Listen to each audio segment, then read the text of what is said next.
हिमालय के ऊंचे ऊंचे पहाड़ों के बीच बसा हुआ था चांदेरी गांव। छोटा सा ये गांव घरों का एक झुंड था, मानो पहाड़ों की हमेशा रहने वाली ठंड से बचने के लिए एक दूसरे से सटे हुए हों। यहाँ की हवा पतली और शुद्ध थी, जो चीड़ की खुशबू और एक ऐसी गहरी खामोशी लिए हुए थी कि मानो गूंज रही हो। लेकिन चांदेरी की खूबसूरती एक धोखे का पर्दा थी, जो एक ऐसी छिपी हुई दहशत को छुपा रही थी जिसने यहाँ के लोगों के दिलों को जकड़ रखा था। कई पीढ़ियों से चांदेरी गांव के लोग डर के साए में जी रहे थे। एक ऐसा डर जो रात के अंधेरे में उनका पीछा करता था, खतरे की एक ऐसी फुसफुसाहट जो उनकी रीढ़ की हड्डी तक को कंपा देती थी।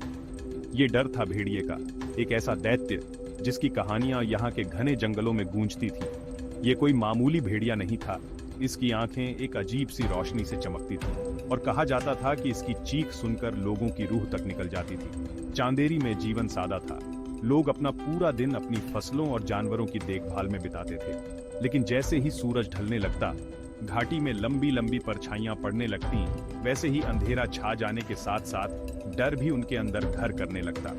गांव वाले अपने घरों में दुबक जाते, अपने दरवाजे और खिड़कियां बंद कर लेते, उस अनजान दहशत से बचने के लिए जो उनके तेल के दियों की टिमटिमाती रोशनी के ठीक बाहर मंडराती रहती थी।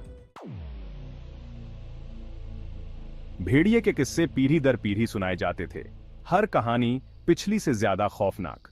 कुछ लोग फुसफुसाते थे कि यह किसी नाराज पहाड़ी देवता की आत्मा है जो किसी भूली हुई गलती का बदला लेने के लिए भटक रही है। कुछ का कहना था कि यह एक राक्षस है जो बेखबर लोगों का शिकार करने के लिए भेड़िए का रूप धारण करता है। सच्चाई जो भी हो, लेकिन इससे पैदा होने वाला डर बिल्कुल सच्चा था। एक शाम जब गांव वाले एक जलती हुई आग के चारों ओर इकट्ठा होकर कहानियां सुना रहे थे और अपने साझा डर में एक दूसरे को दिलासा दे रहे थे, तभी एक खौफनाक चीख ने रात के सन्नाटे को चीर डाला। यह आवाज पहले से कहीं ज्यादा करीब थी, जो घाटी में गूंज रही थी, मानो उनके घरों की दीवारों को चीर कर आ रही हो। आग की रोशनी उनकी डरी हुई आंखों में झिलमिला रही थी और चीख धीरे धीरे कम होकर एक अजीब सी खामोशी में बदल गई। उनमें से एक था रवि, जो मुश्किल से जवान हुआ था। अपनी दिलेरी और ताकत के लिए जाना जाता था।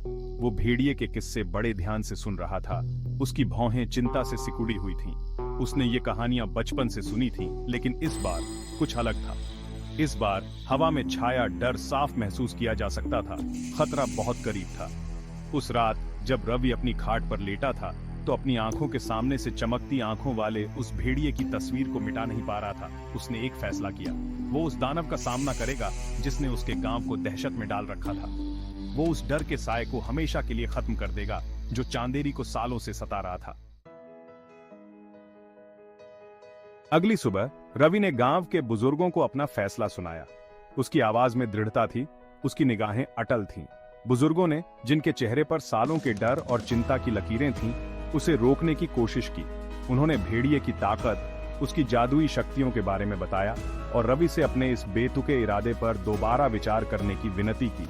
लेकिन रवि का इरादा पक्का था। उसने उन्हें अपनी दादी माँ के शब्द याद दिलाए, डर एक परछाई है, आप जितना उसे घूरोगे यह उतनी ही बड़ी होती जाएगी। वो डर को खुद को लकवाग्रस्त नहीं होने देगा। वो चुपचाप बैठा नहीं रहेगा जबकि उसका गांव दहशत में जी रहा है। वो उनके डर का सामना डटकर करेगा और विजयी होकर लौटेगा। अपने पिता के शिकार वाले चाकू और अपनी दादी माँ द्वारा सिखाई गई प्रार्थनाओं के साथ रवि जंगल की ओर चल पड़ा। जैसे जैसे वो भेड़िए के इलाके में आगे बढ़ता गया, हवा ठंडी होती गई, पेड़ घने और खतरनाक होते गए। सूरज की रोशनी घने पेड़ों से आर पार नहीं हो पा रही थी, जिससे लंबी भयानक परछाइयां बन रही थीं, जो उसके इर्द गिर्द नाच रही थी। हर कदम के साथ रवि गांव की उम्मीद और डर का बोझ अपने कंधों पर महसूस कर सकता था। वो जानता था कि उसका काम खतरनाक था, लेकिन वो जीतने के लिए दृढ़ था। वो उन्हें निराश नहीं करेगा।